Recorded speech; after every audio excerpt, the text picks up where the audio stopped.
iniciando la grabación, porque la idea es que luego este conversatorio pueda estar en el repositorio del canal institucional de la universidad, ¿ok? Yo estoy seguro de que pues siempre hay muchas lecciones, muchos tips que los estudiantes, la comunidad en general, siempre luego mira la grabación pues para recordarlo. Repito nuevamente el título del conversatorio, Explorando la estrategia financiera en el mundo de la logística disruptiva, caso Melon. Y te vas a dar cuenta, Juan Luis, que los estudiantes se hacen parte del conversatorio.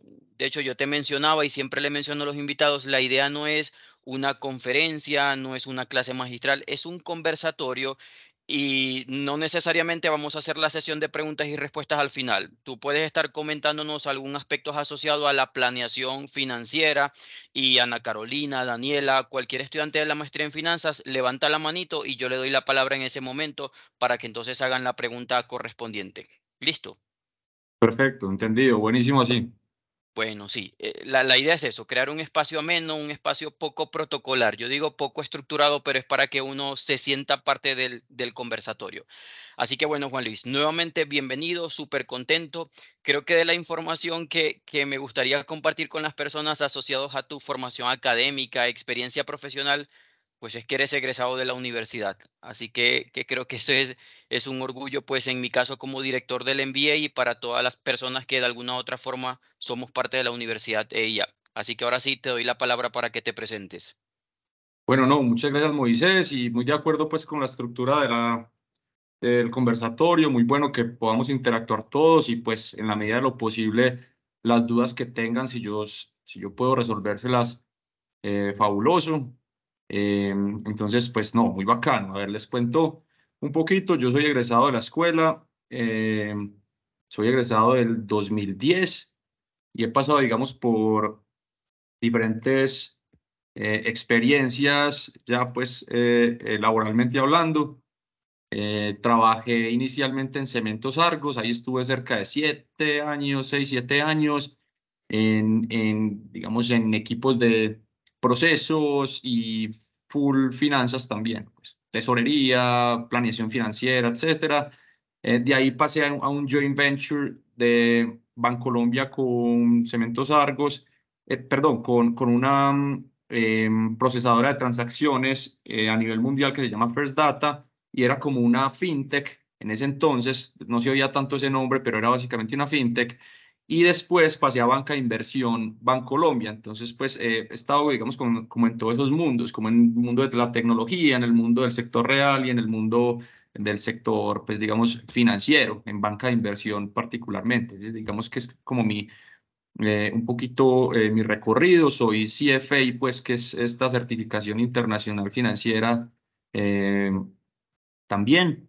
Y digamos que pasé de banca de inversión Bancolombia, específicamente en la industria de oil and gas y de energy, a esta startup, pues donde los fundadores son muy cercanos a mí y por esa razón pues estoy acá. Entonces, digamos que ese es un poquito como el contexto de mi historia laboral.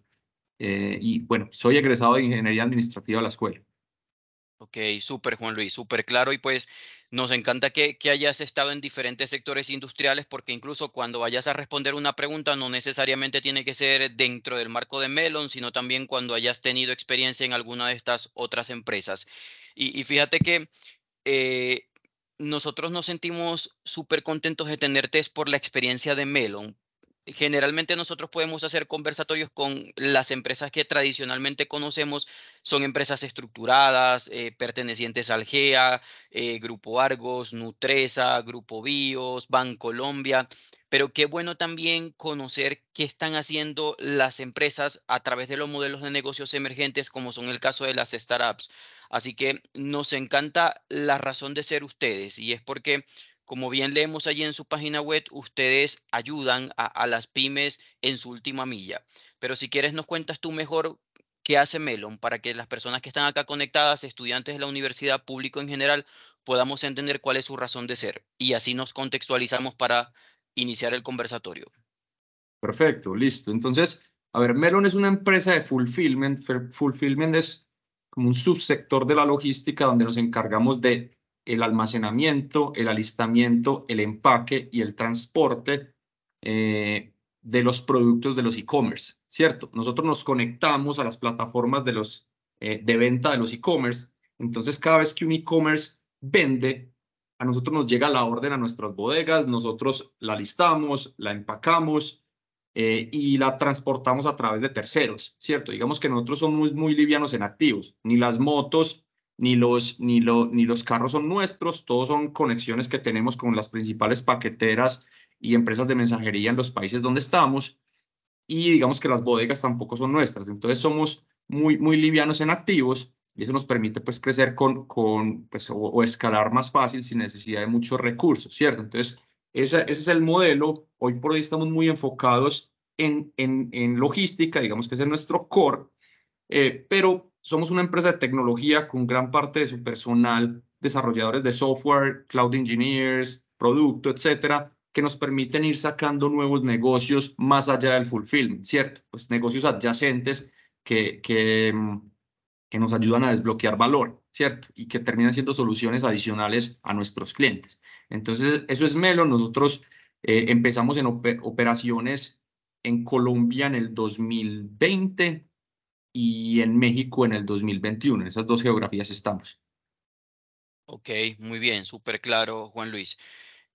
Nosotros te escuchamos ahorita qué es lo que hacen y quizás pensamos en diferentes estructuras empresariales como las que mencionaba hace un momento, pero definitivamente por el tipo de modelo de negocio estamos seguros que la parte de tecnología, innovación y finanzas resultan actividades neurálgicas para el funcionamiento de la empresa. Así que quisiéramos que nos cuentes un poco, nos decías ahorita Colombia 2020, México 2021, desde ese tiempo, desde que comenzaron a funcionar hasta la actualidad, ¿cómo se ha venido transformando la gestión, la estrategia financiera, en este caso bajo tu liderazgo? ¿Qué retos has tenido que nos puedas compartir, que hayan quizás sido la causa raíz para esa transformación de la gestión financiera? Bueno, esa pregunta está muy buena, Moisés, y sobre todo pues en este contexto macroeconómico tan cambiante. A ver, Melon tiene como visión estratégica, ya con el contexto de cuál es nuestro modelo de negocio, tenemos nuestra visión estratégica como ser el aliado número uno de los e-commerce en Latinoamérica, ¿cierto? Entonces, partiendo de esa visión estratégica, hemos, digamos, cascadeado diferentes objetivos para cumplir esa visión, ¿cierto? Esa estrategia. Los objetivos hoy principales son tener la mejor calidad de fulfillment en Latinoamérica, ¿cierto? Que nuestros clientes perciban a Melon como la plataforma de mayor calidad de cara a sus necesidades en Latinoamérica. Y como segundo objetivo es crecer de manera rentable y eficiente, ¿cierto? Ese es el segundo objetivo, que suenan, digamos, como muy estándar, como muy, digamos, como, no sé, objetivos que serían fáciles de establecer. Sin embargo, por el contexto ya les voy a contar por qué, digamos que no son tan obvios, ¿cierto? Entonces, dados esos dos objetivos, nosotros hemos venido cumpliendo las metas. Ahora, esos son estrategias y objetivos de empresa. Ahora, más enfocados en los objetivos y estrategias financieras, propiamente hablando, ese segundo objetivo que yo les decía es full de finanzas. O sea, nosotros tenemos que asegurar que crezcamos rentables y eficientes, ¿cierto? Digamos que nosotros hemos logrado, a través de esas estrategias financieras de crecer rentables y eficientes en el tiempo, lograr que nuestros generadores de valor, que son nuestras bodegas, ¿cierto?, tengan flujo de caja positivo. Es decir, nosotros generamos valor a través de nuestros núcleos o de sí, de nuestros generadores, de nuestros generadores de caja, que son las bodegas, y tenemos como estrategia mantener los gastos fijos completamente controlados para que simplemente sea escalar, ¿cierto? Nosotros venimos escalando, cada vez mordemos más de esos gastos fijos y estamos en una estrategia financiera de llegar a punto de equilibrio en caja a cierre del 2024, principios del 2025, pero digamos por modelo financiero, con los supuestos que tenemos y con la historia, nos creemos bastante, digamos, esa estrategia, pues, o esa visión de mediano, corto plazo. Ahora, ¿qué creemos que es clave para lograr eso? ¿Qué creemos que es clave para lograr llegar a punto de equilibrio? Yo lo resumiría en 4 cosas: procesos y sistemas, ¿cierto? Disciplina operativa, información oportuna y confiable y tecnología. ¿Por qué? Porque procesos y sistemas, si uno no tiene los procesos y los sistemas estructurados y juiciosos, es muy difícil uno tener información clara para tomar decisiones, ¿cierto? Sin embargo, de nada sirve uno tener procesos y sistemas si no tiene disciplina operativa para manejarlos en el día a día y para, pues digamos, para alimentar la información en los sistemas, para operar los procesos, ¿cierto? Entonces, hay que tener disciplina operativa y eso es clave para uno rentabilizar una operación. Y después de esa disciplina operativa, uno puede lograr el tercer punto, que es tener información oportuna y confiable, ¿cierto? Sistemas y procesos alimentados de manera, pues, con disciplina, nos permiten a nosotros tener información en tiempo real y información que uno cree que refleja de verdad digamos, la realidad económica de Melon. Eh, pero no basta con eso. O sea, siempre tenemos que estar mejorando los procesos. Los procesos nunca, digamos, siempre pueden mejorar. Y para eso está la tecnología. La tecnología no necesariamente pues es código y desarrollo de software, también puede ser nuevas formas de hacer procesos, pero nosotros siempre estamos mejorando los procesos. Entonces, somos un equipo financiero que no solamente está enfocado en los números, en las proyecciones financieras, sino en tener sistemas, procesos, tecnología que nos permitan tener, digamos, esa información en tiempo real, confiable y escalable, ¿cierto? Escalable con equipos, digamos, eh, eh, relativamente reducidos que nos permitan escalar y no crecer mucho, pues que los equipos no crezcan mucho. Ok, muy bien. Juan Luis, dijiste unos principios en su forma de gestionar la operación que de verdad me encanta porque ayuda mucho a acabar con un paradigma de las startups. Y de hecho nosotros sí comenzamos a hacer una revisión de tema en bases de datos, en centros de innovación. Se sigue manejando y se dice, no, es que las startups, y te digo que también en algún momento lo he dicho, les falta sistematización en sus procesos, les falta organización en los procesos para que eso les aporte sostenibilidad en el tiempo. Entonces, me encanta pues escuchar a una startup acá local con personas que son de nuestra comunidad académica, pues identificar eso como un principio elemental en su día a día, en su funcionamiento. Así que eso de verdad lo destaco como lección valiosa. Y ahorita nos mencionabas un reto súper importante, lo que es el flujo de efectivo que tú dices, pues lo tenemos apalancado es en las bodegas. Y de verdad que quisiera que nos contaras un poco cómo logras tú eso como líder de la parte financiera, pues mantener el flujo de efectivo suficiente optimizando los recursos financieros. Bueno, muy buena pregunta también, Moisés. Digamos que, y con lo que decías ahorita de las startups, digamos, no teniendo procesos como muy claros, ni muy estructurados, vamos a volver un poquito a la pregunta que haces, como para dar un poquito de contexto por qué eso pasa generalmente en el mercado para llegar a cómo gestionamos nosotros nuestro flujo de caja, ¿cierto? Em, y conectar esas dos cosas. Pero digamos que, a ver, el mundo ha tenido varios revolcones macroeconómicos en los últimos años, ¿cierto? Y esta industria es muy cambiante, es una industria muy grande y muy cambiante, ¿cierto? Mm, a nosotros como startups nos toca abrazar el cambio más que en cualquier otra industria, ¿cierto?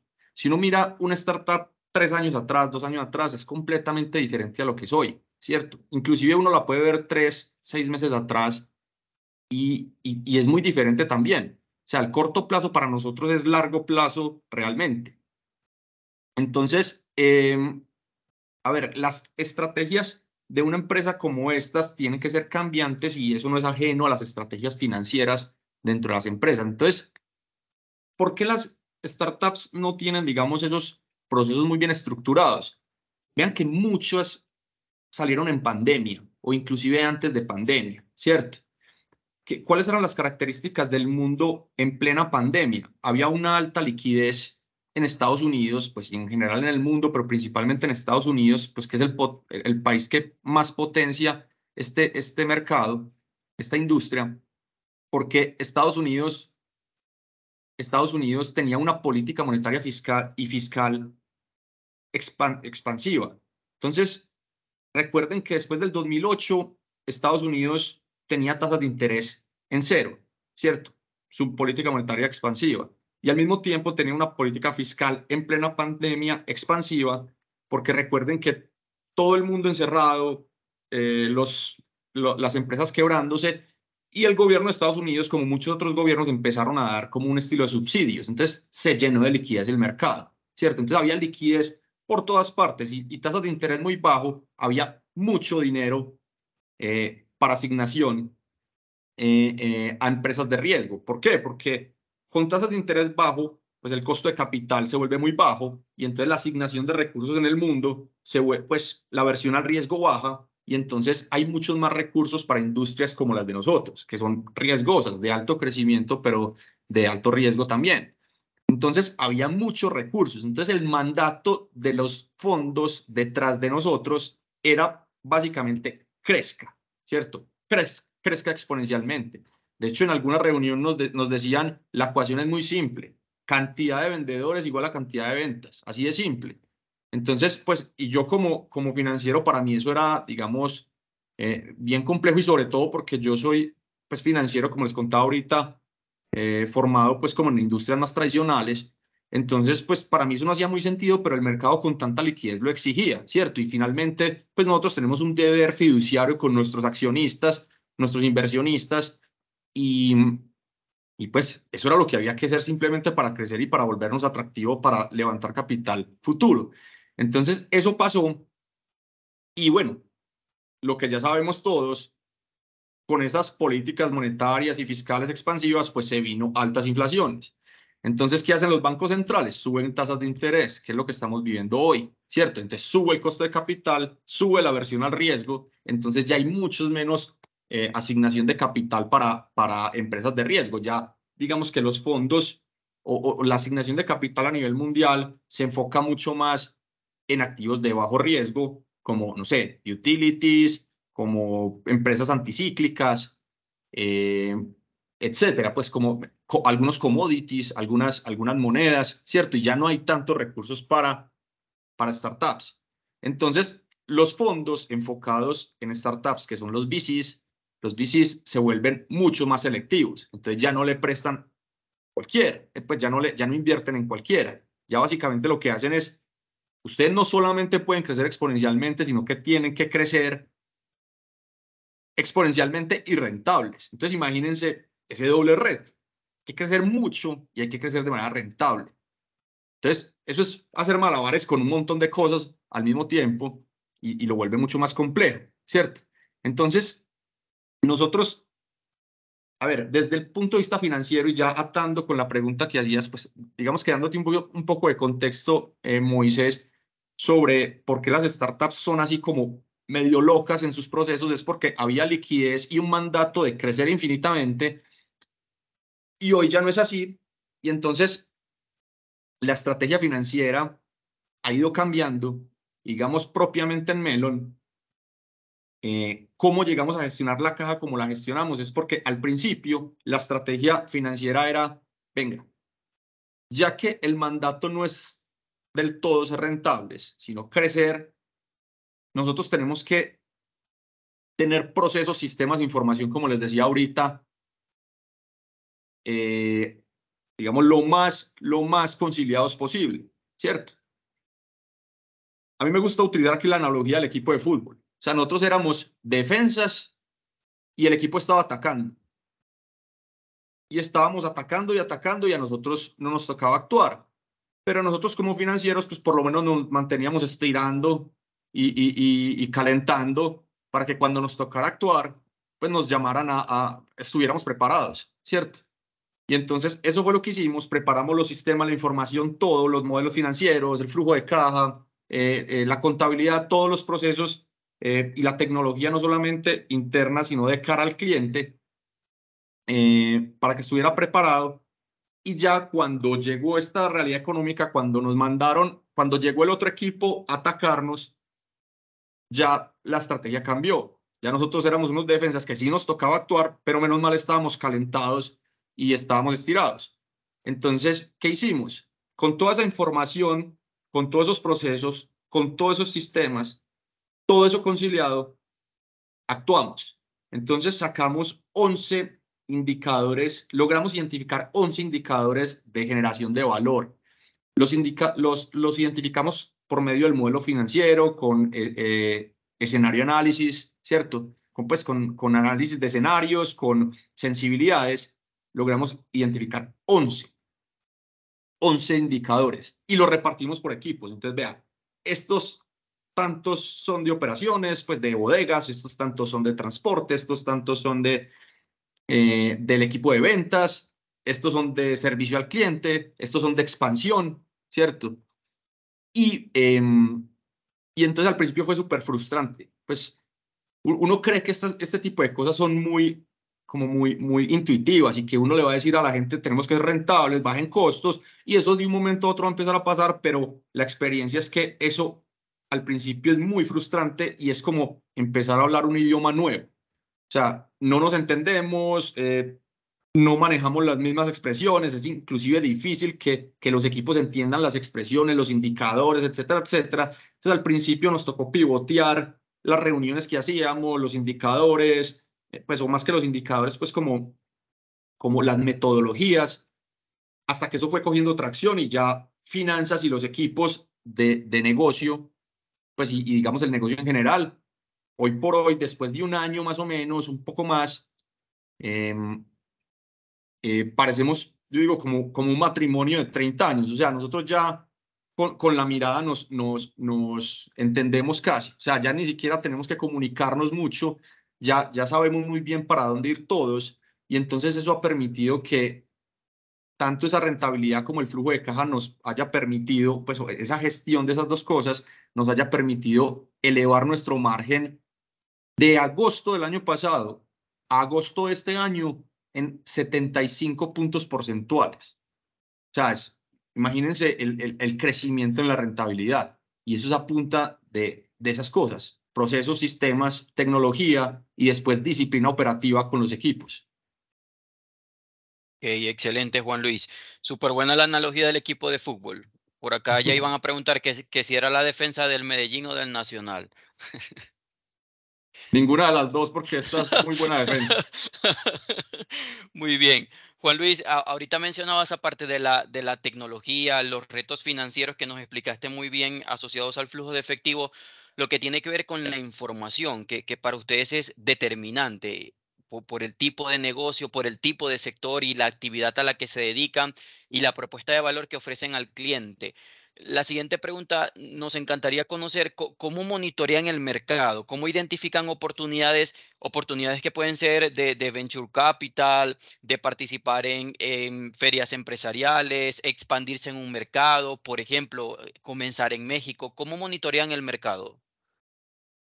Bueno, entonces, a ver, como les comentaba ahorita, eh, la industria del e-commerce es muy grande. Es de hecho de las industrias que más, pues no solamente es grande, sino que tiene un crecimiento altísimo. O sea, en Latinoamérica el e-commerce crece entre el 20 y el 40% al año. Para que tengan, hay un orden de magnitud y vayamos como desglosando porque, pues, cómo hemos analizado el mercado, cómo hemos tomado las decisiones de expansión. Eh, el mercado del e-commerce en Colombia es de 10 billions, pues de dólares. Pues y digo billions porque recuerden que en inglés billions es para nosotros miles de millones, entonces esos miles de millones no existen en inglés. Entonces, normalmente se utilizan estas cifras como para hacer más fácil esos números grandes. Y en Colombia el mercado es de 10 billions. Para que tengan un orden de magnitud, la empresa más grande de Colombia es Ecopetrol y su valor es cercano a los 25 billions, ¿cierto? Entonces el e-commerce es más o menos con menos del 50, por ahí el 40% de Ecopetrol, la empresa más grande, y crece entre el 20 y el 40. En Colombia crece más 30 que 40. Entonces póngale que crezca 3 billions, 4 billions. Eso es, crece un Sura o un grupo de éxito al año. O sea, un grupo de éxito al año se adhiere al e-commerce, al mercado del e-commerce. Entonces, más o menos en 3 años, el mercado del e-commerce va a ser del tamaño de Ecopetrol, ¿cierto? La empresa más grande, el mercado total. Un mercado gigante y por eso pues hay tanto interés en los fondos, en los venture capitals, de meterse en Latinoamérica y en ese mercado en específico, ¿cierto? También para que relacionen los 3 países más grandes en e-commerce en Latinoamérica son primero Brasil, segundo México y tercero Colombia. México es 3 veces Colombia más o menos, son 33 billions. Y Brasil es 40 billions, es 4 veces Colombia. Entonces, claro, el mandato al principio de los fondos era crezca y ustedes tienen que mostrarse como una empresa que, pues, que es capaz de consolidarse regionalmente, ¿cierto? Colonizar geografías. O sea, no es suficiente con llegar a un mercado y ganar, sino que ustedes tienen que demostrar para volverse una empresa grande que son capaces de colonizar una región, un bloque, que en este caso es Latinoamérica. Entonces, teníamos Colombia, México y Brasil. Era relativamente fácil la decisión porque con los recursos que teníamos que escoger a Colombia, pues que es naturalmente donde estábamos, donde conocíamos el mercado, donde están los fundadores, y o México-Brasil. No nos daba los recursos para meternos a los 3. Entonces, entre México y Brasil uno dice, bueno, el mercado más parecido es el mexicano, los contactos más cercanos eran mexicanos, la barrera de idioma, obviamente. Realmente era relativamente fácil tomar ahí la decisión y en ese entonces la idea seguía en irnos expandiendo pues a esas tasas o pues ir capturando países. Teníamos dentro de la visión después entrar a Brasil, Perú, Chile, etcétera. Pero pues con esta realidad que les contaba ahorita, entonces pues digamos esa idea cambió un poco, ¿cierto? Cambió un poco. Y entonces, hoy por hoy, queremos consolidarnos en los países donde estamos, tanto en Colombia como en México. Son gigantes los mercados. Ya no está el mandato de expándase como nos decían antes. Es ganen los mercados donde está y vuélvase eficiente, ¿cierto? Entonces, hoy por hoy, nosotros ¿qué buscamos? Crecer de manera orgánica en los países donde estamos. Obviamente son crecimientos altos, o sea, nosotros crecemos entre, no sé, 3 veces esperamos crecer este año, que es una barbaridad. Y, digamos, dejar a un lado esa expansión con enfoque geográfico para llevarnos más a una expansión con enfoque de productos y servicios, ¿cierto? Digamos que eso es una estrategia más inteligente desde el punto de vista de crecer de manera rentable y sostenible, porque traer un cliente nuevo es mucho más caro, pues un cliente nuevo para que consuma un producto actual, un servicio actual, es mucho más caro que sacar un servicio nuevo y ofrecérselo a los clientes existentes, que eso es muy parecido, digamos, a la estrategia de Nubank. O sea, Nubank ha crecido de manera orgánica, trayendo clientes, pero a su vez sacando servicios pues, y productos diferentes, 4, 5, 6 productos para los mismos clientes. Entonces es una estrategia tremenda porque crecen en ingresos con los mismos clientes y al mismo tiempo retienen al cliente de una manera mucho más efectiva, porque si un cliente tiene 3, 4 servicios pues, que respondan a una necesidad, digamos, a una necesidad o a varias necesidades, pues imagínense, tomar la decisión de salirse es mucho más difícil, ¿cierto?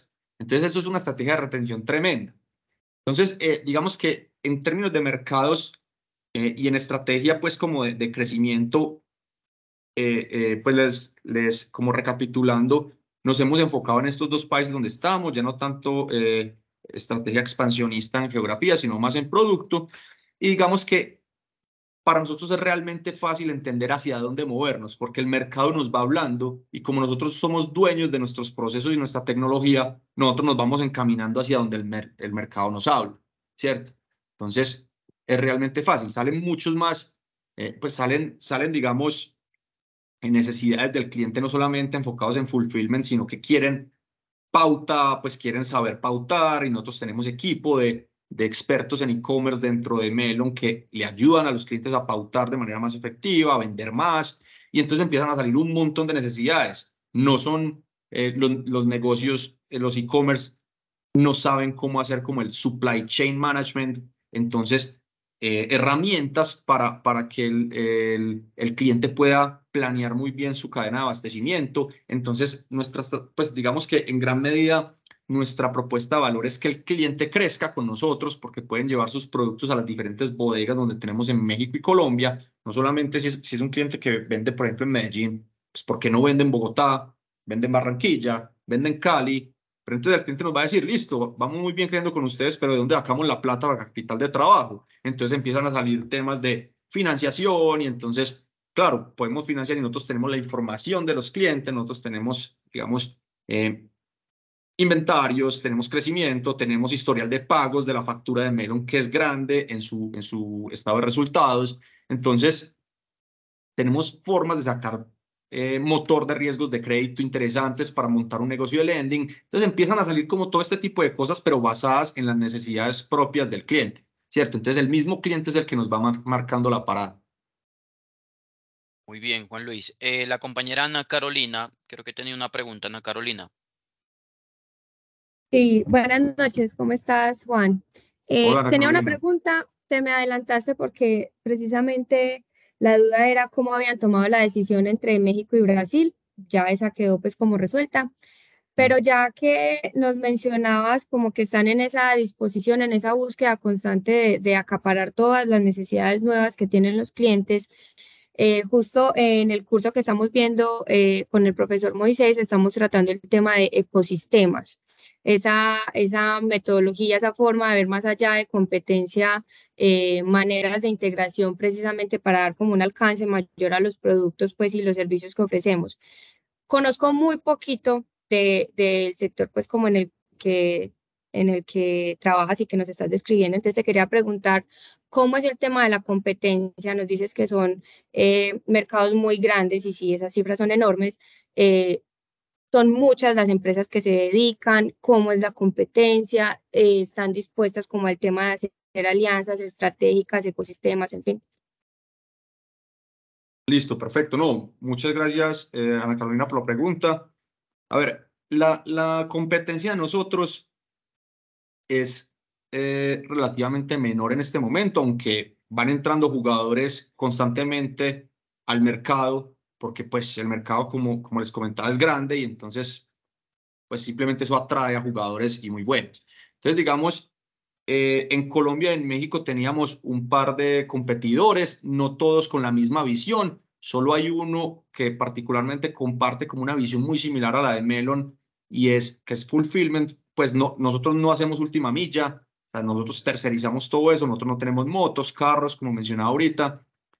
Solo hay uno pues que está, digamos, muy enfocado en eso, que es una empresa que se llama Cubo, pero empiezan a salir un montón de competidores como más, por decir de alguna forma, corporativos que se quieren meter en el negocio. Entonces, por ejemplo, Coordinadora en Colombia se metió en el negocio de fulfillment, ¿cierto?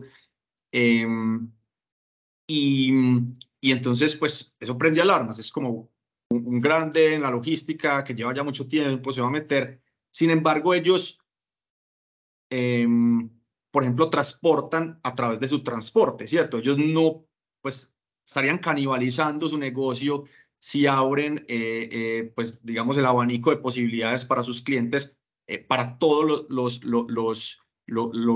transportadores, ¿cierto? Que eso es una, digamos, una generación de valor de Melon. O sea, nosotros le abrimos el abanico de posibilidades de transporte a todos nuestros sellers, a todos nuestros clientes. Entonces, empiezan a salir competidores de este estilo que tampoco son enfocados en tecnología, no son digamos, pues no son VC-backed, es decir, no son respaldados por venture capitals que invierten de la forma en que invierten en nosotros. Entonces empiezan a salir jugadores de todo tipo, no necesariamente con el mismo modelo de negocio, no necesariamente con los mismos inversionistas detrás y la misma capacidad de ejecutar y la misma tecnología y la capacidad de generar tecnología, pero los van saliendo.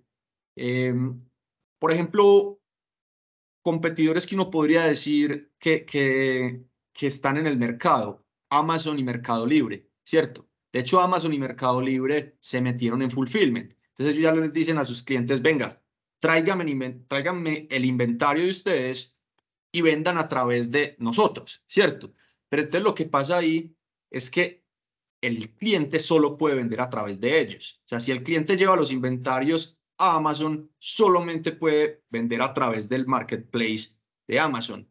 Nosotros realmente nos conectamos a Amazon, nosotros nos conectamos a Mercado Libre, nosotros nos conectamos, de hecho, no solamente a marketplaces, sino también a plataformas donde el cliente es el dueño de la venta, porque en los marketplaces el cliente pierde la venta, la información del cliente final se queda el marketplace, ¿cierto? Entonces, hay unas que se llaman, por ejemplo, Shopify, WooCommerce, donde el cliente vende directamente por ahí y también tiene un mercado muy importante, es un canal de venta muy importante. Entonces, nosotros nos conectamos a todos ellos. Entonces, para nosotros realmente no terminan siendo, pues Amazon, Mercado Libre y todo eso no terminan siendo competencias, sino antes unos aliados porque nosotros les terminamos llevando la mercancía, nosotros nos terminamos conectando con ellos y terminamos llevándoles los productos cuando la venta sale por ese marketplace, ¿cierto? Entonces, digamos que es un mercado que se está formando, hay muchos jugadores, no necesariamente todos con el mismo modelo de negocio, pero aquí hay cama para todos. Qué bueno, Juan Luis. Quisiera hacerte una pregunta con respecto a cambios y tendencias en el mundo logístico que hayan significado un reto particularmente para el área financiera. Te doy un ejemplo y voy a darle publicidad a una marca, pero pues soy muy fan de la marca que es Armatura.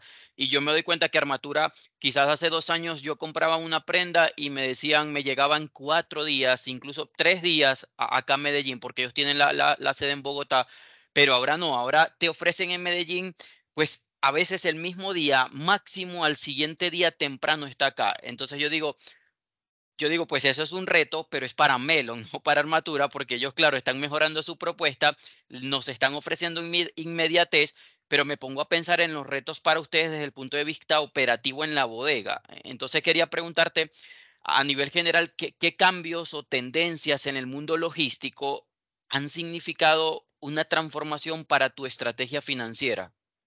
Ujú. Muy buena pregunta, Moisés. Y realmente, pues yo no sé si lo sabías, pero pues Armatura es cliente de Melon, pues, o sea, tiene el fulfillment con Melon, Sí, sí, ¿cierto? claro, yo lo sé porque cuando llega el mensaje que confirman, viene como directamente de ustedes. Exacto. Entonces, digamos, Armatura es uno de nuestros clientes consentidos, ha crecido bastante con Melon, pues tenemos una relación muy estrecha. Mm, en- en- Hablando ya propiamente como de las tendencias del mercado logístico y pues tu pregunta de cómo influyen estas tendencias en la estrategia financiera. A ver, en primer lugar, yo creo que Melon es la capitalización de una tendencia reciente de mercado. O sea, el fulfillment como tal, la tercerización de los inventarios, el almacenamiento, el alistamiento y el empaque, eh, realmente es una tendencia nueva. O sea, hace 3, 4 años ningún e-commerce entregaba sus inventarios. Todos se enfocaban en vender, almacenar, empacar, transportar, pues tener la relación directa con las paqueteras. Y esto es una tendencia que se está, pues la tercerización de esto es una tendencia que se está dando no solamente en Colombia, sino a nivel global, en Estados Unidos, en Europa, en el sur de Asia. Digamos, hay muchas compañías relativamente similares a Melon, ¿cierto? Entonces, digamos, Melon capitalizó esa tendencia del mercado logístico y venimos generando valor, como les decíamos ahorita, a nivel de generación de flujo de caja de nuestras bodegas. Pero muy buen ejemplo el que dabas ahorita. Digamos que van saliendo un montón de tendencias dado el mercado tan competido, pues o más que competido, tan grande y que empieza a generar interés en muchos jugadores, ¿cierto? Entonces, ese ejemplo que das Moisés, es un ejemplo exacto de lo que es una tendencia de mercado. Hace 3, 4 años, imagínense ustedes comprando por internet, no sé, los que compraron por AliExpress, que les llegaba al mes, o uno compraba, no sé, por Amazon y le llegaba a la semana o a los 15 días.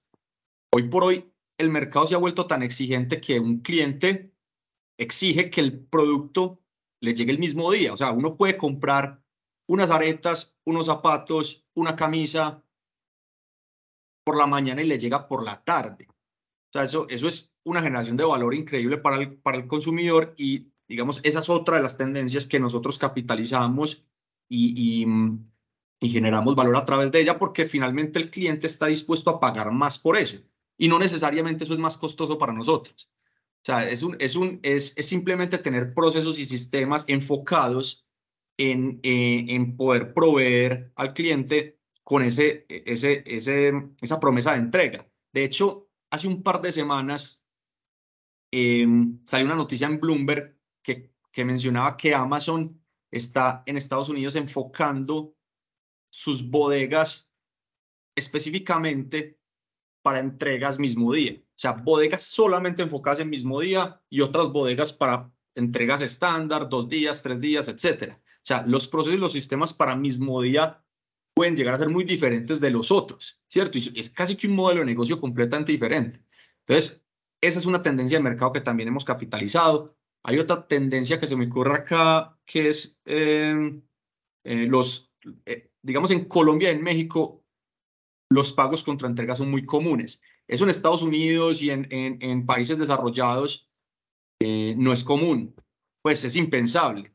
Pero aquí, como todavía hay mucha, digamos, no sé, como mucha aversión al riesgo en términos de fraude, la gente no confía mucho todavía en el sistema, entonces eh, exigen que les llegue el producto y pagan con cash, ¿cierto? Pagan con cash contra entrega.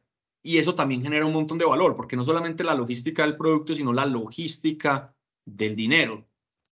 Y eso inclusive permite crear un negocio con capital de trabajo neto positivo. Imagínense los recursos de los clientes entrando primero a las cuentas de Melon para después ser dispersados, porque pues esa es la única forma de poder llevar a cabo el proceso de pagos contra entrega, pues o al menos lo que tenemos en este momento. Entonces, eso es otra tendencia. En Colombia más o menos, para que tengan un orden de magnitud, nuestros ingresos son del 20%, o sea, las órdenes que nosotros despachamos, el 20% tienen pagos contra entrega. En México esa tendencia es muy grande también, pero por ahora nosotros solo tenemos entre 5 y 6% de pagos contra entrega en México, ¿cierto? Más porque no hemos habilitado tanto el servicio, pero realmente en México también. Entonces son, digamos, otras tendencias que obviamente si se capitalizan generan valor, porque el cliente igual está dispuesto a pagar también, por ejemplo, por pagos contra entrega. Muy bien, Juan Luis. Por acá la compañera Daniela tiene una pregunta. Hola Juan Luis. La verdad me genera como mucha curiosidad porque no conozco nada de este mercado, pues más como consumidora. ¿Usted hasta dónde cree que crecen? ¿Qué cantidad de mercado tienen en este momento? Porque has hablado como de crecemos a un 20, a un 40, hay un mercado para todos, todavía no nos dan miedo las competencias. Y obviamente hace, no sé, 5 o 6 años yo no compraba nada por internet y si compraba era lo más barato, que si se perdía no pasaba nada, que era lo que pasaba con AliExpress. Ahora compro muchas cosas que pueden tener más costo y lo compro tranquila, pero debe llegar un punto, pues, a ustedes tener un límite de tiempo donde crean que se va a desacelerar un poco ese crecimiento. ¿Cómo van Sí, viendo eso a futuro? pues digamos, y muy buena pregunta, Daniela, digamos que por el momento el mercado va creciendo mucho y como les decía ahorita, es que se le agrega al mercado de Colombia y el de México 3 billones, 4 billones, eso es mucho. De hecho, para que un fondo invierta en una empresa de estas tiene que demostrar que hay un mercado muy grande por atender, ¿cierto? Y si es por debajo de 10 billones, lo duda, ¿cierto? Pero entonces fíjate que con estos crecimientos, pues nosotros hoy por hoy en la foto aparecemos con una participación de mercado de no más del 2%, ¿cierto? Y, exacto, nada, y realmente la torta que hay para morder es muy grande porque podemos empezar a sacar inclusive productos o servicios para ir comiéndonos más de la torta. Y como les decía ahorita, pues no necesariamente tiene que estar enfocado propiamente en el e-commerce. Pueden empezar a salir, pues, o en la logística para el e-commerce, pueden empezar a salir nuevos productos, ¿cierto? Entonces ya no solamente es el mercado del e-commerce, sino también el mercado del lending, ¿cierto? O sea, de préstamos a pequeñas empresas que tengan como canal de ventas el e-commerce. Entonces, ahí se abre otro abanico de posibilidades, otro mercado que puede estar, digamos, más competido, pero para los clientes propios nuestros. Entonces, digamos que hoy por hoy, digamos, eso es una gran pregunta la que tú haces y es una pregunta que nosotros tratamos de contestarnos en el día a día, hasta dónde está el mercado, hasta dónde podemos morder, qué tanto nos tenemos que inventar para ir mordiendo otras tortas, pero por el momento los crecimientos son grandes, los crecimientos de Melon son grandes, los crecimientos del mercado son grandes, entonces pues creo que estamos en un escenario interesante porque estamos como, de hecho en Colombia somos los primeros, en México somos realmente con este modelo de negocio somos los segundos, entonces pues todavía hay mucho para morder. No, todavía, digamos, no tenemos identificado realmente un límite pues que veamos en el corto plazo, porque las tendencias son de crecimiento. Entonces creo que estamos pues como en un buen escenario, pero estamos en el día a día revisando esas tendencias hacia dónde van. Muy bien, Juan Luis, muchas gracias. Ana Carolina. Juan Luis, dos preguntas. Mm. Una es, nos dijiste que en términos de tamaño, en Latinoamérica primero está Brasil que México y que Colombia. ¿Qué hace que estratégicamente ustedes tomen la decisión de preferir especializarse en los servicios y en los productos que tienen en estos dos países antes de pensar en entrar en el país que en Latinoamérica es el más grande, ¿cierto? Entonces esa sería una pregunta. Y la otra es, ya tienen los procesos y como toda una estructura diseñada, si están operando en dos países, tienen centralizados como unos servicios compartidos, como, sí, o tienen operación independiente en cada uno. Bueno, muchas gracias, Ana Carolina. A tu primera pregunta, es que entrar a Brasil requiere de muchísimos billions, porque el mercado es tan grande, ¿cierto? Las geografías, la geografía es tan expandida, el modelo de negocio allá, pues digamos, allá hay más competencia, allá hay que llegar a quemar un rato plata para entender cómo funciona bien el negocio. De hecho, inclusive una apuesta puede ser no arrancar de cero, sino comprar una compañía en Melon que ya esté operando, ¿cierto? Perdón, en Brasil que ya esté operando y más bien revisar que haga fit, digamos, con el modelo de Melon y hacer una adquisición. Esa puede ser una opción, pero eso requiere de muchos recursos. Y como les comentaba ahorita, estamos en un escenario donde el foco es crecer de manera rentable y eficiente, ¿cierto? Entonces, no sé, aquí hablando, por ejemplo, poniendo el ejemplo del póker.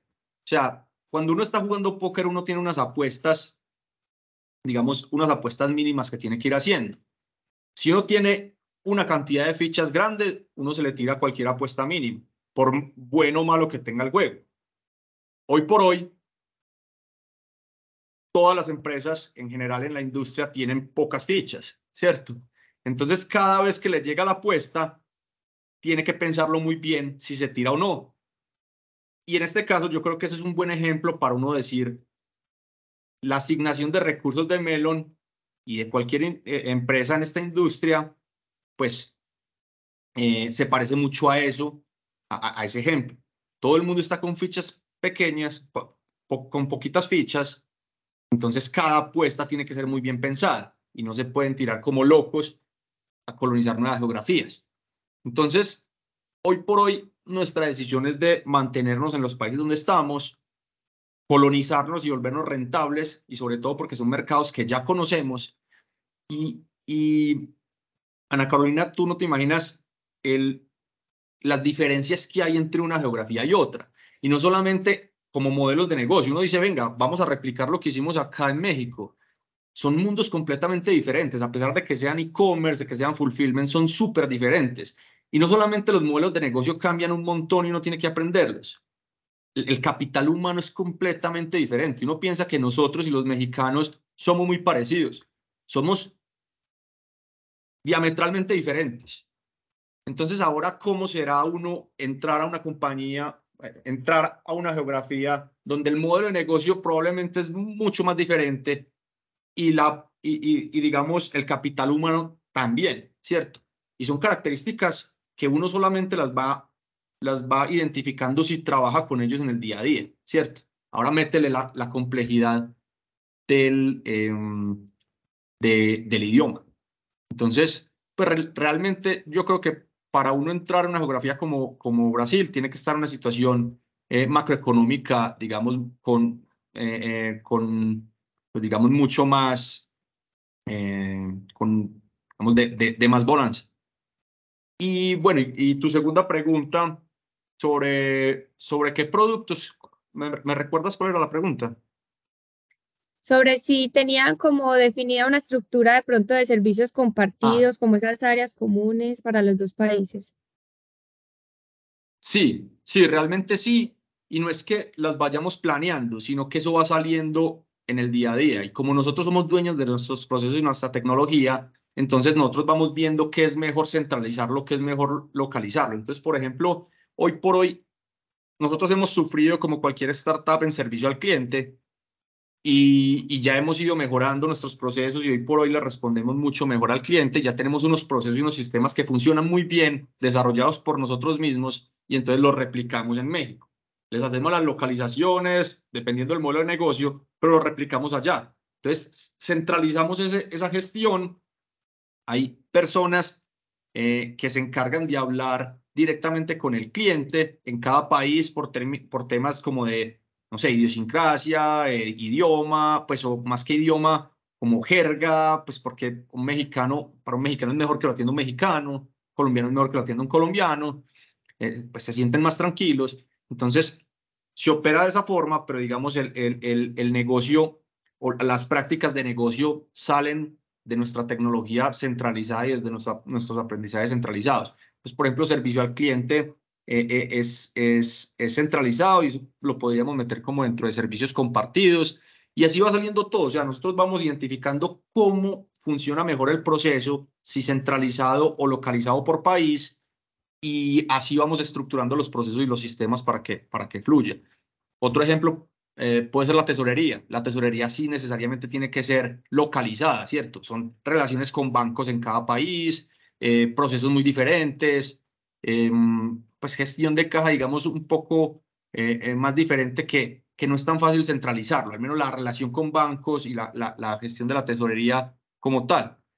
Políticas corporativas, sí, pues por decirlo de alguna forma, corporativas, políticas centralizadas, pero podemos tener equipos localizados para tesorería. Yo creo que todavía somos pequeños para pensar digamos, servicios compartidos como los tiene Nutresa, como los tiene Grupo Argo, ¿cierto? Como una empresa aparte enfocándose como en esos servicios de back office, ¿cierto? Pero más adelante probablemente es alguna necesidad de ese estilo. Por el momento todo lo hacemos con nuestros propios sistemas y todo está completamente integrado a nuestro modelo de procesos y tecnología. Muy bien, Juan Luis. Muy contento con la respuesta asociada a la pregunta que hacía Ana Carolina con la entrada o la evaluación de la entrada a Brasil, porque el sábado nosotros vamos a ver estrategia internacional, así que te vamos a mencionar mucho en la clase. Por acá la compañera Laura tiene una pregunta. Hola Juan Luis, buenas tardes. Qué pena Buenas que no sé tardes. por qué no me funciona la cámara, pero quiero hacerte como una pregunta más enfocada como al tema de finanzas. ¿Cómo manejan el tema de la planeación financiera y el tema del presupuesto en una empresa pues como esta. O sea, sabemos lo que nos dice, que el tema del largo plazo para una empresa, del corto plazo para una empresa común, para Melon puede ser más el largo plazo. Entonces quisiera saber cómo manejan el tema pues de la planeación financiera y cómo se construye el presupuesto. Listo, no. Muy buena pregunta. Perdón, ¿tú eres Laura, Daniela? Laura. Laura. Listo, muchas gracias, Laura.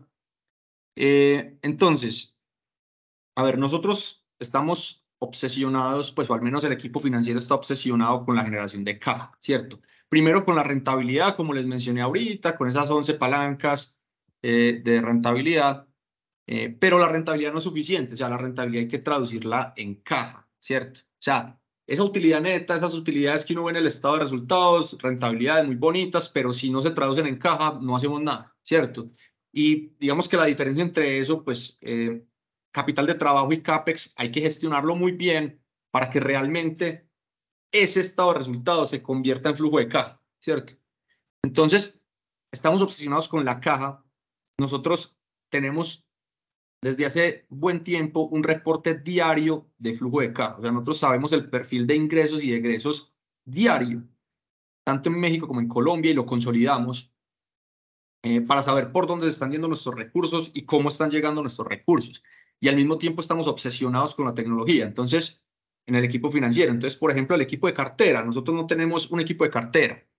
Nosotros realmente la conciliación de la cartera con los pagos lo hacemos relativamente automático.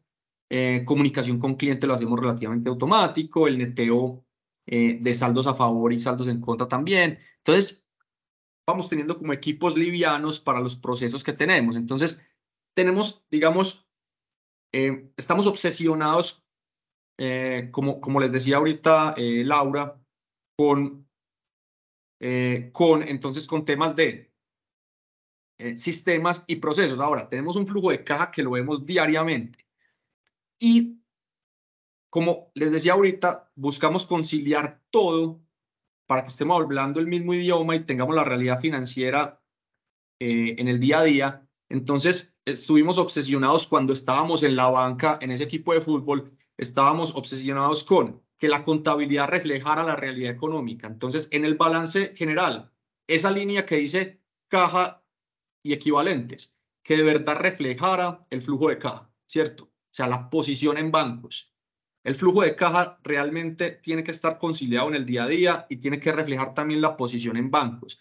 Y el modelo financiero, los modelos financieros, las valoraciones, las proyecciones, tienen siempre que partir de históricos, y los históricos vienen de la contabilidad. Entonces, si uno concilia el modelo financiero con la historia, uno sabe que está haciendo proyecciones basadas en supuestos reales, ¿cierto? En realidades económicas. Entonces, nosotros primero nos aseguramos de tener todo eso conciliado, contabilidad, tesorería y planeación financiera. Ya con todo eso, digamos, conciliado, alineado, lo que hicimos fue, vean, cada equipo tiene que tener su presupuesto para controlar esos gastos fijos. Entonces, realmente, como les decía ahorita, la generación de caja nuestra viene de las bodegas, llamémoslo utilidad bruta. Y de ahí para abajo tenemos los gastos fijos que están asignados a todos los equipos. Entonces, cada líder tiene su presupuesto y de hecho esos presupuestos salen de la contabilidad que está conciliada, como les decía. Pues ponemos los presupuestos y la ejecución presupuestal sale de la contabilidad, entonces está completamente alineada con la transaccionabilidad de Melon. Entonces, cada líder tiene su presupuesto y es capaz de ver en el día a día su ejecución presupuestal, ¿cierto? Y esos presupuestos están metidos en el modelo financiero. Entonces, nosotros todo el tiempo estamos controlando que no se vayan a volar el presupuesto y lo vamos incorporando esa ejecución en el modelo financiero. Entonces, tenemos, digamos, todas las aristas muy controladas. La utilidad bruta a través de la gestión de palancas, de esas 11 palancas que les decíamos ahorita para que las bodegas generen caja, y los gastos a través de presupuestos asignados por equipo. Ahora, como como la realidad es tan cambiante en una startup, nosotros no podemos tener presupuestos de un año, ¿cierto? Entonces lo que estamos haciendo es hacer como un rolling budget, donde ponemos un presupuesto a principio de año y a los 6 meses lo revisamos y vamos controlando pues como el presupuesto y esas proyecciones financieras, pero siempre tratando de que no varíe mucho y que la ejecución no se salga pues de ese presupuesto. Eso es más o menos como nuestro ejercicio de presupuesto, digamos que alineado con esas 3 cosas que les comento que siempre tiene que ir de la mano: contabilidad, tesorería y planeación financiera. Muy bien, Juan Luis. Y pues aprovechando que nos hiciste esa súper explicación pues de procesos, áreas funcionales, relacionado con lo que nos decía o la pregunta de la compañera Laura de la planeación financiera, si tú como líder financiero tuvieses que recomendar unas métricas clave para evaluar la salud financiera y la sostenibilidad de una startup, ¿cuáles serían esas métricas? Y como te digo, no necesariamente tienen que ser de Melon, sino que acá emprendedores que te estén escuchando y digan, wow, si yo tengo una startup, para mí unas métricas que siempre van a reflejar lo saludable que está el negocio, ¿cuáles serían? Bueno, entonces la industria tiene unas métricas muy estándar y nosotros las utilizamos. Para mí son unas métricas muy parecidas a las convencionales si uno las revisa a profundidad. La diferencia es que se enfocan en el cliente, o sea, casi que es números por cliente. ¿Y por qué hacen eso? Porque como la naturaleza de estos negocios es tan cambiante, tienen que evolucionar, como lo llaman en la industria, los cohortes de clientes. Entonces, cada mes entra un cohorte de clientes, ¿cierto? De clientes. Entra, no sé, X número de clientes. Eso es un cohorte. Si la empresa va evolucionando bien, normalmente los cohortes de clientes van evolucionando bien, ¿cierto? Entonces, cada vez van llegando clientes que hacen más, digamos, más match con la operación, generan más valor, generan caja positiva, etcétera, etcétera. Entonces, como esto es tan cambiante, como les decía, esos indicadores tienen que llegar al nivel de cliente. Vean que en finanzas convencionales uno normalmente revisa esos indicadores a nivel de proyecto o a nivel de empresa, ¿cierto? Digamos como entidades mucho más grandes. Para el caso de las startups, se llega al nivel de profundidad de el cliente como entidad, ¿cierto? Entonces, digamos, esos indicadores comúnmente se conocen como unit economics, y aquí pues les tiro como muchas palabras ahí en inglés porque la industria en verdad es en inglés y no está traducida, pues nadie utiliza estos términos en español. Entonces, esos unit economics básicamente lo que hacen es llevar las finanzas al nivel de cliente. Entonces, el más conocido y pues más utilizado por nosotros es el LTV to CAC. Entonces, LTV, pues por sus siglas en inglés, significa como la perpetuidad de la utilidad que trae un cliente. Es muy parecido al cálculo de la perpetuidad en una valoración de empresas, ¿cierto? Y el TV to CAC, o sea, en el numerador está el TV, en el denominador está el CAC, que CAC por sus siglas en inglés significa el costo de adquirir a un cliente, ¿cierto? Entonces, la utilidad perpetua del cliente en el numerador, el costo de adquirir el cliente en el denominador. Y ese ratio empieza a ser interesante por encima de niveles de 3, 3.5. Eso al final eso termina conversando con generación de flujo de caja libre positivo, ¿cierto? Hay otro indicador que, digamos, también es como una vertiente pues digamos, pues, un indicador que puede salir de este mismo que ya les dije, que es el CAC Payback. Es básicamente voltearlo, o sea, la utilidad de un mes de un cliente, ¿cierto? Es el CAC sobre la utilidad de un mes de un cliente. Entonces, ¿cuánto nos vale traer un cliente dividido la utilidad que trae en el mes? Entonces, ahí más o menos uno sabe cuánto tiempo se demora uno en librar traer ese cliente, ¿cierto? Entonces, esos indicadores por cliente tienen que ir evolucionando hacia bien, ¿cierto? Hacia números más positivos. Y por eso es que, pues digamos, en una industria tan cambiante, los fondos buscan analizar estos números, porque el flujo de caja libre y, digamos, los indicadores convencionales no son tan dicientes porque generalmente son negativos porque los gastos fijos son altos, ¿cierto? Cuando la empresa está empezando a operar. Entonces tienen que ver indicadores a nivel de cliente. Y si el cliente es positivo, escale, porque eso finalmente va a terminar cubriendo los gastos fijos.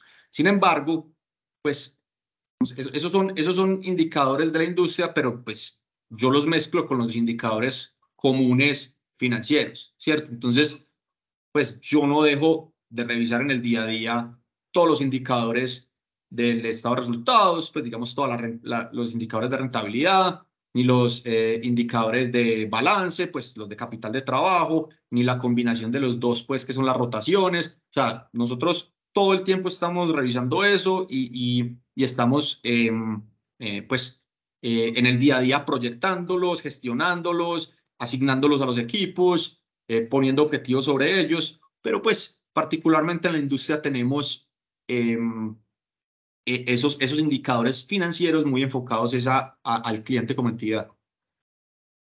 Muy bien, Juan Luis, muchas gracias. Por acá la compañera Tatiana tiene una pregunta. Te escuchamos.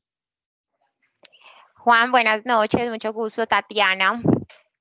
Hola, Tatiana, Mi pregunta, muy bien, mi pregunta va muy enfocada a lo que estabas hablando ahorita frente a la mezcla de lo tradicional con lo disruptivo, lo nuevo, pues, que son las startups, ¿cierto? En general, esas estrategias gerenciales de toma de decisiones en esta industria que es relativamente nueva, ¿cierto? Para sostenerse en el tiempo, ¿crees que también sí es necesario tener esas bases o estar sobre esas bases de lo tradicional?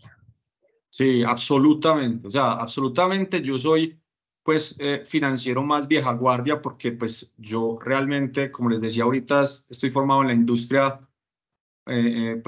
financiera y en el sector real, donde pues, digamos nada de estos indicadores y ratios de la industria de las startups pues como que se tocaban, ¿cierto? Entonces, para mí es fundamental hacer ese mix. O sea, uno tiene que tener la visión de startup, pero al mismo tiempo tiene que tener el conocimiento profundo de la gestión de los estados financieros y todos los indicadores pues, que se derivan de los estados financieros. Eso es fundamental.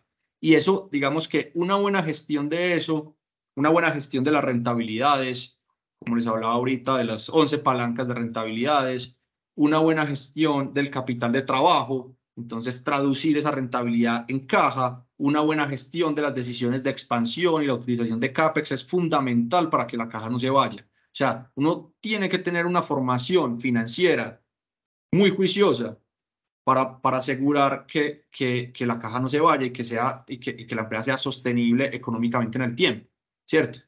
Entonces, sí, pues a tu pregunta, Tatiana, definitivamente hay que tener, para mí, esa mezcla, y para mí eso es un determinante del éxito en la gestión financiera de una startup. Gracias. Muy bien, súper buena esa pregunta. Otra pregunta relacionada, Juan Luis, con algo que nos mencionabas inicialmente, la importancia que tiene la tecnología, la innovación, lo que es la información como tal, unido con o alineado con la parte financiera. La pregunta específica es, ¿cómo la innovación, entendiendo la innovación y la tecnología como una actividad medular de todas startups, están integradas a la estrategia financiera de Melon? Listo, no, está muy buena esa pregunta porque, a ver, yo les voy a confesar que en los últimos 2, 3 años yo no he oído la palabra innovación. O sea, en Melon no se habla de innovación, o sea, nosotros somos innovación. Entonces, yo me acuerdo que cuando yo trabajaba en el sector real, había un área de innovación. Y esa área, lo que recuerdo es que generalmente estaba luchando porque la oyeran. Y entonces está luchando todo el tiempo con la operación y vendiéndose por qué innovación es importante y la operación diciendo no, nosotros hacemos los procesos así, no los cambien, que así venimos funcionando hace tiempos y ustedes no saben del negocio y entonces se vuelve un matrimonio bien tóxico, bien conflictivo entre esas dos entre esos dos departamentos, pues, o entre esos dos equipos, el equipo de innovación y el equipo de la operación, ¿cierto? O el equipo del negocio. Entonces, en el sector real y en el sector financiero y en general en los sectores convencionales están esos equipos de innovación. Digamos, en una startup, la innovación está metida en todos los equipos, o sea, no hay un equipo de innovación y la palabra innovación nunca sale. O sea, nosotros tenemos un equipo, a ver, la columna vertebral de una startup es la tecnología, es el equipo de tecnología, ¿cierto? Y del equipo de tecnología está adherido también el equipo de producto. Básicamente el equipo de producto lo que hace es que diseña los procesos entendiendo las necesidades de los clientes y el equipo de tecnología lo que hace es que construye esos procesos, ¿cierto? Entonces, todo el tiempo esos equipos están moviendo la compañía estructuralmente hacia las necesidades de mercado y hacia las necesidades del cliente, ¿cierto? Hacia tener al cliente contento, atacarle la necesidad específica, mejorar, etcétera, etcétera. Entonces, todos los equipos están enfocados en innovación y la innovación hace parte, pues, del ADN de los equipos. Por darles cualquier ejemplo, finanzas tiene procesos de cara al cliente, ¿cierto? Entonces, cuando el cliente paga, eso es un proceso que tiene que montar finanzas. Cuando se factura, eso es un proceso que tiene que montar finanzas. Entonces, hay interacciones con el cliente y entonces todo eso se traduce en procesos con el equipo de tecnología y con el equipo de producto y cada vez se van mejorando, pero no necesariamente tiene que ser procesos de cara al cliente y metodología de producto y tecnología. Hoy por hoy empezó a salir el tema de inteligencia artificial que se oye ya en todos los días, a todas horas, y uno ve eso muy distante y eso es realmente muy cercano. O sea, uno se pone a revisar qué funcionalidades hay de inteligencia artificial para el mercado y son muy tangibles. Por ejemplo, estábamos revisando en el equipo financiero la posibilidad de incorporar inteligencia artificial para la contabilidad. La contabilidad son registros de facturas, ¿cierto? Pues al menos la parte operativa de la contabilidad. Son registros de facturas que alimentan un sistema. Ya hay funcionalidades de inteligencia artificial que lo que hacen es que son capaces de leer un correo, los adjuntos de un correo, revisar si son facturas o no son facturas. Eso es capaz de ver si el adjunto es una factura o no. Si está volteada, la endereza. Si es una tabla, es capaz de saber que es un impuesto, que así de simple. Toma esos datos, crea archivos planos y los archivos planos se pueden meter, digamos, en la contabilidad súper fácil. Y uno puede finalmente conectar la inteligencia artificial de los sistemas de contabilidad. Entonces vean que eso es súper tangible y uno dice, madre, eso es innovación, ¿cierto? Y eso cada equipo de una startup lo está revisando. No solamente el equipo de finanzas, sino el equipo de ventas también está revisando herramientas de inteligencia artificial, los equipos de operaciones, etcétera, etcétera. Entonces, la innovación hace parte del ADN. Digamos, estas empresas son innovación. No hablan de innovación, sino que son innovación. Excelente, Juan Luis. De verdad que creo que ha sido de las respuestas que más me ha gustado y siempre la voy a recordar. Yo creo que ya para ir cerrando, una pregunta que representa una lección muy práctica para todos los que en algún momento tengamos la idea de llevar a cabo, materializar una idea de emprendimiento, quizás con este enfoque de tipo startups. ¿Qué asociaciones o incluso stakeholders de forma específica han contribuido a lo saludable que financieramente puede ser Melon? Y mientras más específico con tu respuesta, mejor. Porque como te digo, estos modelos de negocios emergentes funcionan en ecosistemas, así que estoy seguro que esta respuesta va a ser muy clave pues, para las personas que estamos acá conectados. Listo. Voy a tratar entonces de ser bien específico con esta respuesta. A ver, como les decía ahorita, ¿por qué el e-commerce en Latinoamérica tiene mucho potencial? Porque es un mercado que realmente ha sido desatendido históricamente y digamos, en esta región hay todavía, pues, digamos, mucha aversión al fraude. Hay mucha desconfianza en comprar en Internet. Entonces, Melon es un jugador más enfocado en generar confianza. O sea, nosotros, cuando el comprador compra en Internet, tiene susto de que la empresa sea una empresa fachada y que no esté comprando nada, ¿cierto? Y se le vayan sus recursos. Cuando el vendedor está comprando, cuando el vendedor está vendiendo, perdón, el comprador paga y el vendedor tiene susto de que sea un comprador fachada y que, digamos, no sé, haya un contracargo que sea fraudulento, que se despache el producto y después haya un contracargo y no se reciban los recursos. Eso pasa mucho en el mercado colombiano, increíblemente. Entonces, en general, este mercado, tanto el mexicano como el colombiano y en general Latinoamérica, es muy desconfiado. Entonces, Melon viene acá para generar, digamos, confianza y para robustecer un ecosistema de confianza, que es finalmente lo que hace que una industria se desarrolle, ¿cierto? Entonces, yo creo que la mejor forma para nosotros ir generando confianza es haber ido, pues digamos, nuestro éxito en ese objetivo es haber ido generando alianzas con diferentes jugadores, ¿cierto? Entonces, nosotros desarrollamos una infraestructura tecnológica para que el comercio electrónico funcione en Latinoamérica. Y entonces, esa infraestructura tecnológica, por ejemplo, como les comentaba ahorita, se conecta a todas estas plataformas de venta. Entonces se conecta a Shopify, se conecta a Amazon, a Mercado Libre, etcétera, etcétera. Y esos terminan siendo unos aliados nuestros desde el punto de vista de venta de nuestros clientes, ¿cierto? Nosotros también desarrollamos in-house un WMS, que por sus siglas en inglés es un sistema de administración de inventarios y bodegas, ¿cierto? Entonces, nosotros con eso le damos visibilidad a los clientes.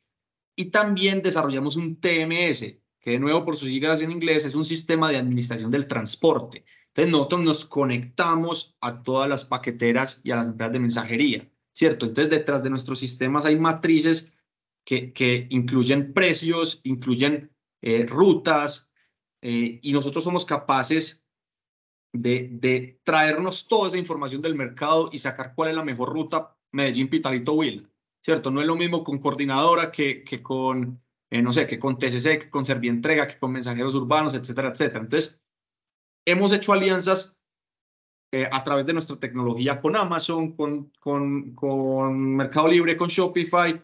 Hemos desarrollado nuestros propios sistemas y a su vez hemos desarrollado alianzas con nuestros proveedores como transportadores. Entonces, imagínate, Moisés, todas esas alianzas a través de la tecnología, conectados por un término que es muy común en la industria que se llama API, que no es más que interfaces entre sistemas. Eso lo que hace es que potencia los negocios, genera confianza en la industria y finalmente permiten escalar los negocios, ¿cierto? Permite escalar los negocios.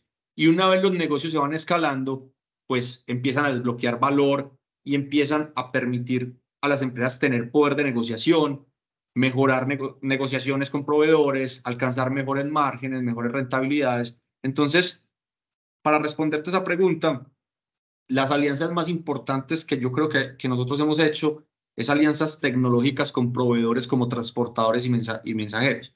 Y la torta se va a seguir ampliando. O sea, nosotros cada vez nos vamos conectando a diferentes actores que terminan prestándole un servicio de una u otra forma tercerizado a nuestros clientes. Excelente, Juan Luis. Por acá el compañero Alejandro tiene una pregunta. Hola Juan Luis, ¿cómo estás? Soy Alejandro Alejandro. de la Maestría en Finanzas.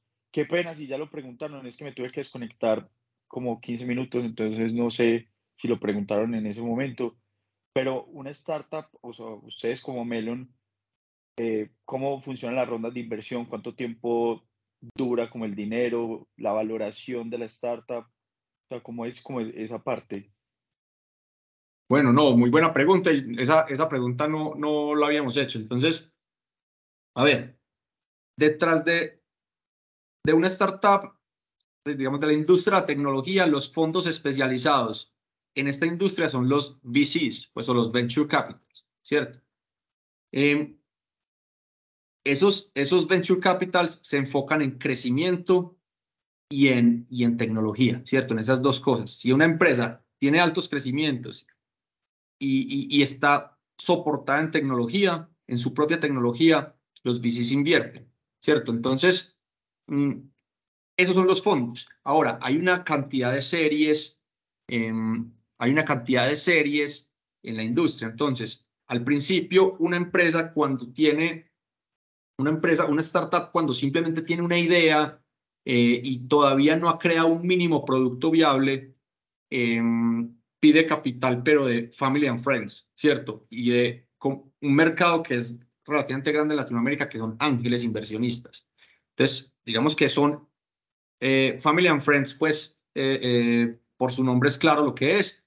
Esos ángeles inversionistas son como VCs, pero menos sofisticados, son más pequeños, que invierten en etapas muy pequeñas de las empresas donde todavía no tienen el MVP o están pues todavía con una idea de MVP o de pues mínimo producto viable, por sus siglas en inglés de nuevo.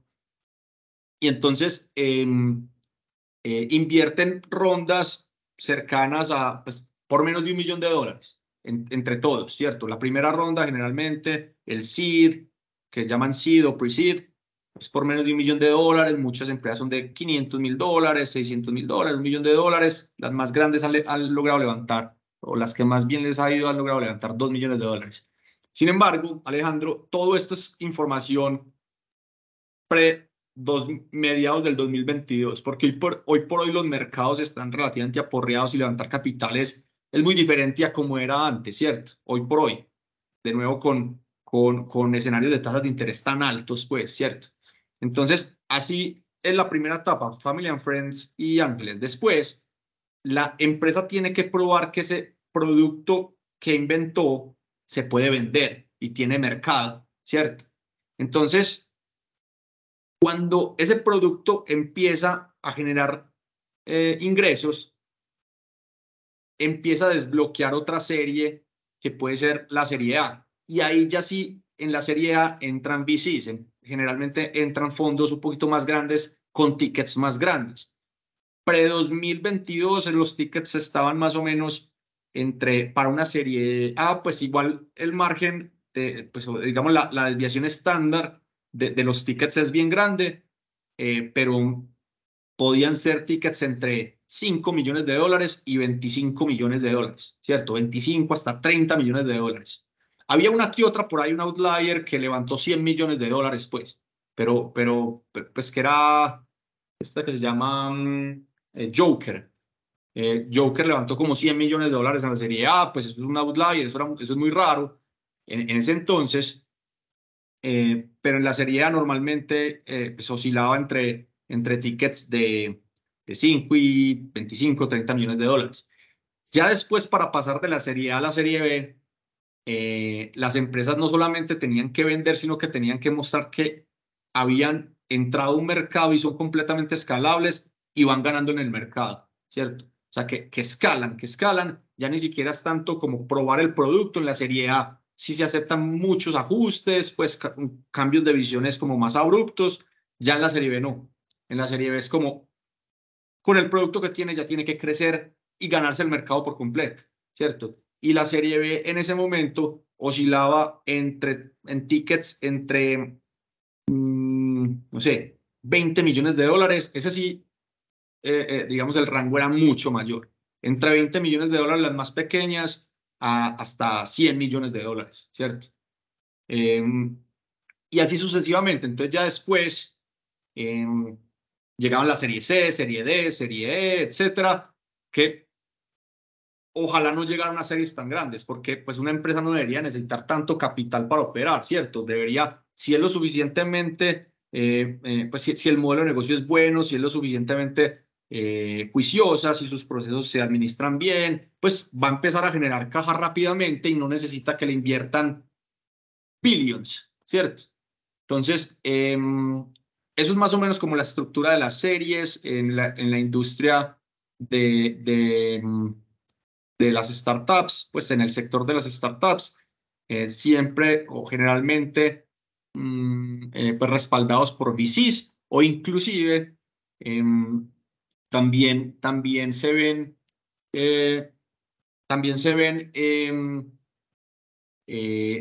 fondos de inversión un poquito más sofisticados y más convencionales como son private equities, que private equities están mucho más enfocados en rentabilidad que los VCs. O sea, los VCs se enfocan mucho más en crecimiento, en los unit economics que hablábamos ahorita. Un private equity es un fondo que es full enfocado en finanzas. Es muy parecido, pues, son de esos fondos que hacen M&As, que digamos, son mucho más estructurados y no son tanto del enfoque, no es tanto lo que quiere una startup para operar, pero hoy en día ya se ven, digamos, private equities que han empezado a sacar ramas enfocadas en inversión en crecimiento y en tecnología, que eso antes no se veía, ¿cierto? Antes los private equities invertían sobre todo de manera muy financiera en sectores más convencionales. Hoy por hoy se ve de eso. O sea, había tanta bonanza y había pues digamos, tanta rentabilidad y tanta, o más que rentabilidad, sí, rentabilidad esperada en las inversiones de los VCs previo al 2022, que empezaron a salir jugadores que intervenían en el mercado también diferentes a los VCs. Entonces, más o menos así funciona, Alejandro, pues las estructuras y las rondas de capital. Hoy por hoy Melon está, pues, la última serie que cerró en la Serie A, y hemos levantado cerca de entre 26 y 27 millones de dólares. Muy bien, Juan Luis. Ya pues para cerrar la última pregunta, escuchamos al compañero Alejandro Puerta. Hola, Juan Luis, buenas noches. Mucho gusto, Alejandro Puerta, estudiante del MBA. Te hago una pregunta, me remonto como a una frase que dijiste al inicio de la conversación y decía, las bodegas son las generadoras de valor. Después de eso hablamos de un montón de conjuntos y un montón de cosas interesantes e innovadoras para empresas tecnológicas. También hablamos como de servicio al cliente y todo esto. Yo quisiera preguntar, ¿por qué? Perdón, me remonto. Dentro de todo lo que hablamos, no volví a escuchar la palabra generadores de valor, ¿cierto? Entonces me queda como en la cabeza, listo, lo que genera valor son las bodegas. La pregunta es esa, ¿por qué dentro de todas como el conjunto de cosas importantes que hay e innovadoras, precisamente pueden ser las bodegas, o si estoy equivocado, cuál es, y más que todo, como cuál fue el camino para llegar a ello? ¿Cómo se dieron cuenta realmente cuál fue el generador de valor de Melon?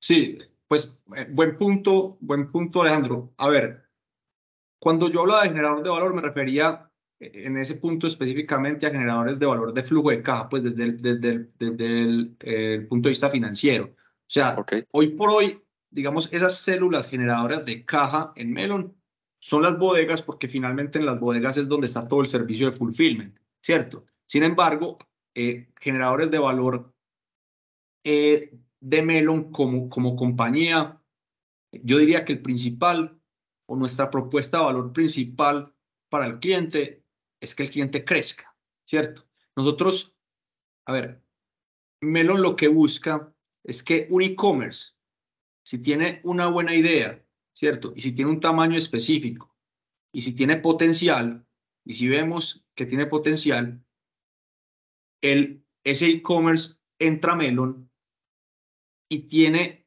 la capacidad de tener una logística de talla mundial, de una. Entonces, imagínate vos montar un e-commerce con un producto interesante, montas una página en Shopify, porque en Shopify realmente ya se monta esa página de cara al mercado realmente fácil, y la logística la tercerizas con Melon, ¿cierto? Entonces, puedes empezar a vender un montón, y si Melon te dice, ve Alejandro, vos tenés tus inventarios en Medellín, ¿por qué no los llevas a todas estas ciudades? ¿Y por qué no pensás en llevarlos a México, a Ciudad de México, Guadalajara y Monterrey? Entonces, pues nuestra propuesta de valor más importante para el cliente es que crezca y que tenga una logística de talla mundial. Vos puedes ser una empresa que venda 100 órdenes, 150 órdenes al mes, ¿cierto? Y puedes de un momento a otro tener una logística al mismo nivel de, no sé, de Arturo Calle o de empresas ya consolidadas que manejan su logística muy bien, Massimo Dutti, no sé.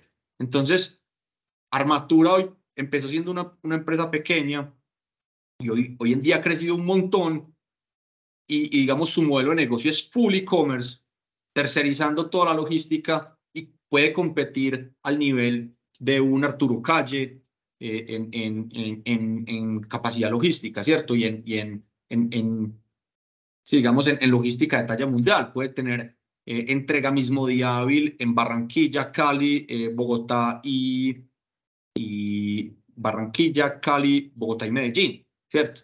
Y en las 3 ciudades que les mencionaba en México. Entonces, esa es realmente la propuesta de valor más importante de Melon, que el cliente crezca y entonces imagínate todo el abanico de posibilidades que sale, ¿cierto? Si el cliente está creciendo, va a necesitar recursos, va a necesitar planeación, va a necesitar inclusive análisis financiero, va a necesitar reportería, va a necesitar un montón de cosas que necesita cualquier empresa y que la tecnología se las puede proveer. Y si uno, digamos, sin Melon, como compañía, que hace, creería yo que el trabajo más difícil para habilitar un e-commerce de talla mundial, que es tener esa logística, ¿cierto? Tener esa logística, digamos, de talla mundial, termina siendo relativamente más fácil ir sacando esos otros productos para vender y para habilitar ese crecimiento. Préstamos de capital de trabajo y planeación de demanda y, digamos, todos esos productos que ya les decía anteriormente que podían salir eventualmente. Entonces, para responderte la pregunta, pues, y aquí recapitulando, realmente ese generador de valor que te decía es de caja actual, ¿cierto? Caja actual y son las bodegas, pero el valor que realmente Melon le entrega a sus sellers o a sus clientes es el crecimiento, habilitarles un crecimiento de talla mundial. Qué pena, Juan Luis. ¿Y cómo llegar, cómo se dieron cuenta de eso? O sea, ¿por qué no la rapidez del servicio, por ejemplo? Bueno, también muy buena pregunta. Eso ya remonta, digamos que antes de Melon. A ver, los fundadores de Melon, a ver, hay varios que son full tecnología, de hecho son de la escuela de ingeniería mecatrónica. Es más, la gran mayoría de Melon, pues de fundadores y equipo administrativo es de la escuela. Y habían montado empresas antes de Melon, ¿cierto? Entonces, de hecho, algunos trabajaban en el sector real, algunos trabajaban en banking y se salieron y empezaron a montar una empresa de tecnología cuando el nombre startup ni siquiera existía, pues por lo menos en Colombia, ¿cierto? Entonces, inicialmente montaron un e-commerce y empezaron a traer cosas de Estados Unidos y eso empezó a fluir súper bien. Terminaron de un momento a otro siendo la segunda o la tercera empresa que más traía unos productos específicos de Estados Unidos, ¿cierto? Y entonces, con la devaluación de la moneda en el 2014, que pasó como de 1.800 pesos a 3.500, así de un momento a otro, se dejó de ser viable ese negocio y pivotearon el negocio y se metieron más como en uno de data analytics, mercadeo, etcétera, que lo fueron pivoteando y terminaron vendiendo un negocio de analítica logística que terminó siendo el negocio que hay detrás del éxito.com, ¿cierto? Entonces, los fundadores de Melon inicialmente montaron el éxito.com, pues toda la infraestructura tecnológica que hay detrás, ¿cierto?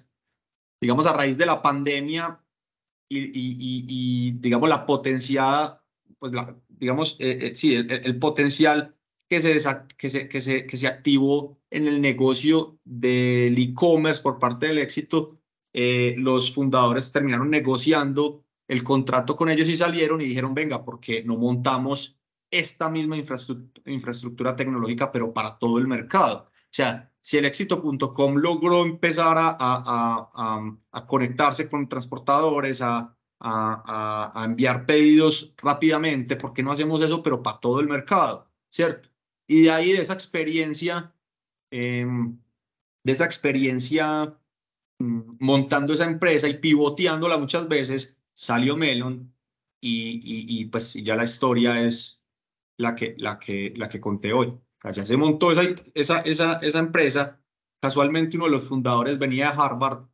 Digamos, este equipo que montó el éxito.com detrás,